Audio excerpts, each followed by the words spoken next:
India, where for thousands of years discussions or debates were the only tools to influence others' thought process, the invaders and their foreign belief systems, that is, Christianity and Islam, used treachery and violence to change people's belief systems.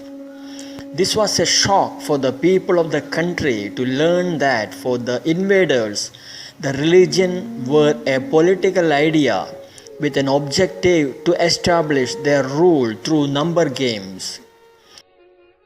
To ensure that the newly converted people do not revert back to old ways, Islam and Christianity adopted strategies like prohibiting communicating in mother tongue, changes in fooding, dressing, etc. The blanket ban in celebration of Hindu religious and cultural festivals was the other strategy.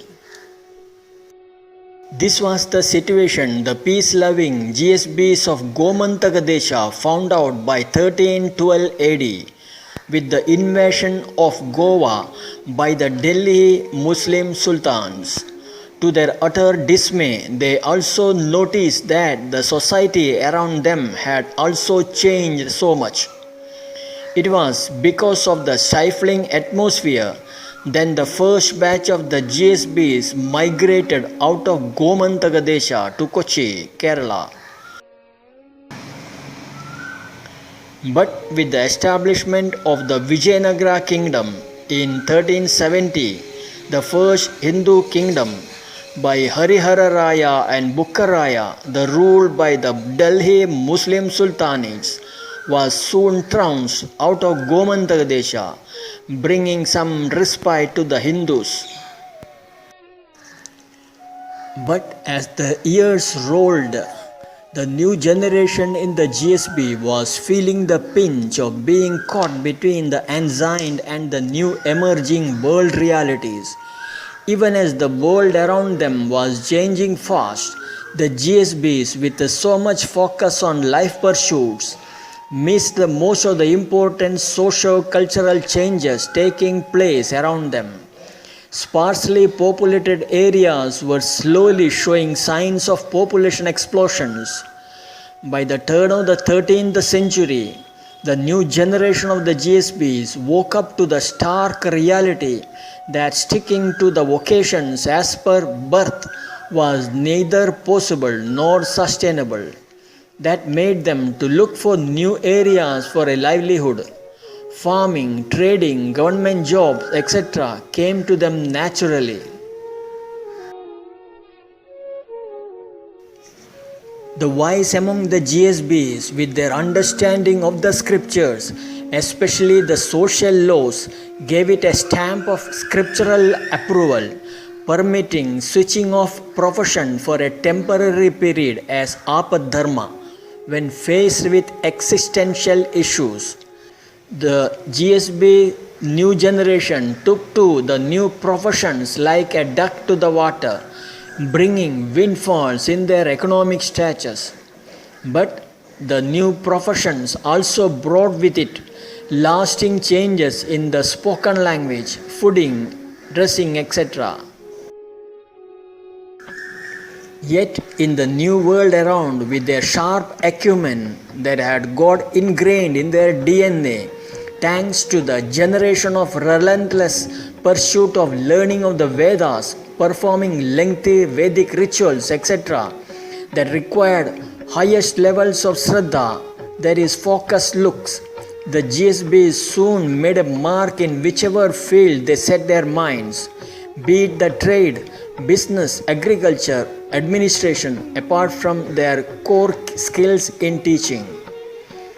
With that changed the fortunes of the members of GSB and that of the Samaj. Thereafter, it was the story of rag to riches for the community members. But sadly, with that, some of the core values they held dear to their heart showed the trends of disappearance.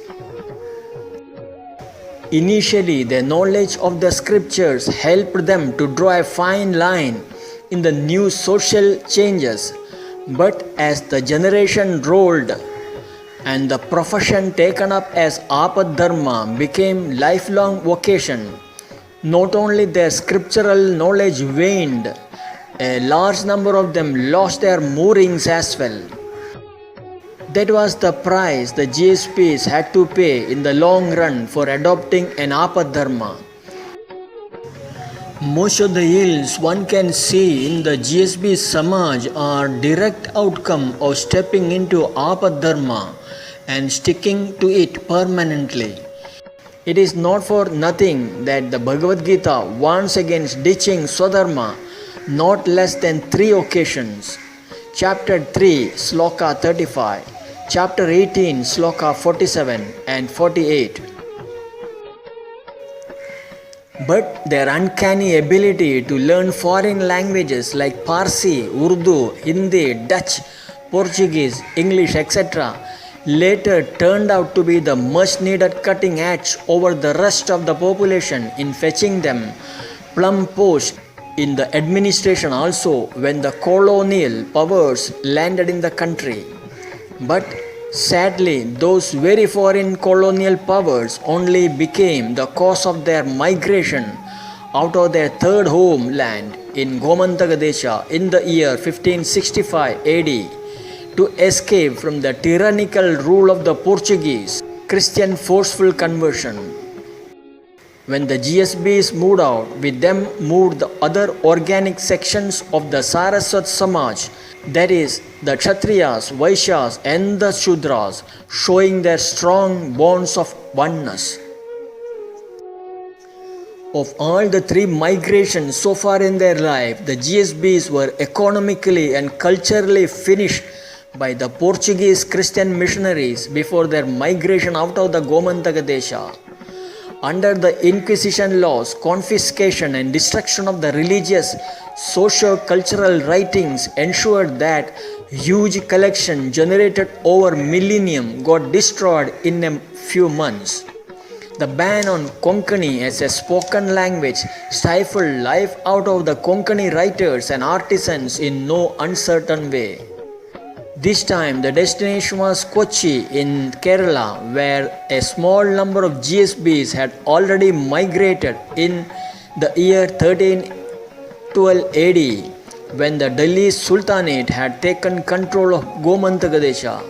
It was to those members of the GSBs just getting relocated in a new land in Kochi, Swami Sudindra Tirtha handed over the miraculously revealed deity of Tirumala Devar in the year 1597. The deity was later consecrated for the first time in Kochi in the year 1599. With the consecration of the deity, the newly arrived members of the GSBs were slowly getting settled to a peaceful life in the new place. Also, their language skills in English, Dutch and the Portuguese and the local language Malayalam with sharp business acumen ensured that they made a mark in the socio-economic areas also. But it was at that time their nemesis in Goa, the colonial Portuguese, also got a foothold in Kochi thanks to the king. Finding that the GSBs were in touch with their enemies, the Dutch colonial powers, the Portuguese lost no time to attack the GSB Samaj in 1662 AD and destroy the temple and household. Looting and arson was widespread that created panic and chaos. The GSB community fled with the idol of Tirumala Devar and the Lord Venkateshwara to Udayamperur, a place 24 kilometers away from Kochi. Being outside the kingdom of Kochi and falling within the limits of kingdom of Travancore, there they were safe from the Portuguese at least. Thus, within 63 years of his consecration in Kochi, the deity of Gosri Puresha again had to be relocated to Udayamperur. That was the third instance of the jinx of relocation after every 60 years. But this time it had a companion, the deity of Venkateshwara. This deity the GSBs had originally brought while migrating from Goa. It was from Udayamperur in the year 1663 AD. The community elders of the GSB decided to branch out in 16 interior places within Kerala with a resolve to establish a commune in each of those places with a deity of Venkatachalapati. It thus marked the beginning of the spread of GSBs to interiors of Kerala. But with the Dutch colonial powers trouncing the Portuguese army in 1663 itself, the situation soon became normal for the GSBs to return back to Gosripuram with the deity of Tirumala Devar. The other deity of Venkateshwara, which the community had brought from Goa, was kept in the Sri Rama temple in Tripunithura. This deity was later shifted to Karnakodam, Tammanam when Kuladevata deity Narayana Devar temple was reconstructed. That was the deity brought by one family there when it migrated in 1600 AD from Goa. But in the new temple, Venkateshwara deity was installed as the main deity and the Kuladevata deity of Narayana Devar was installed on a separate place in the northeast corner facing the west. Incidentally, the land for this was donated to Kochi Tirumala Devar in 1769 by Sri Kaliga Prabhu, an advisor to the Dutch government. Sri Kaliga Prabhu was the great-great-grandfather of Sri Sarvottama Prabhu, Purushottama Prabhu, Sadananda Prabhu, and their three sisters of Pateka family of Kochi.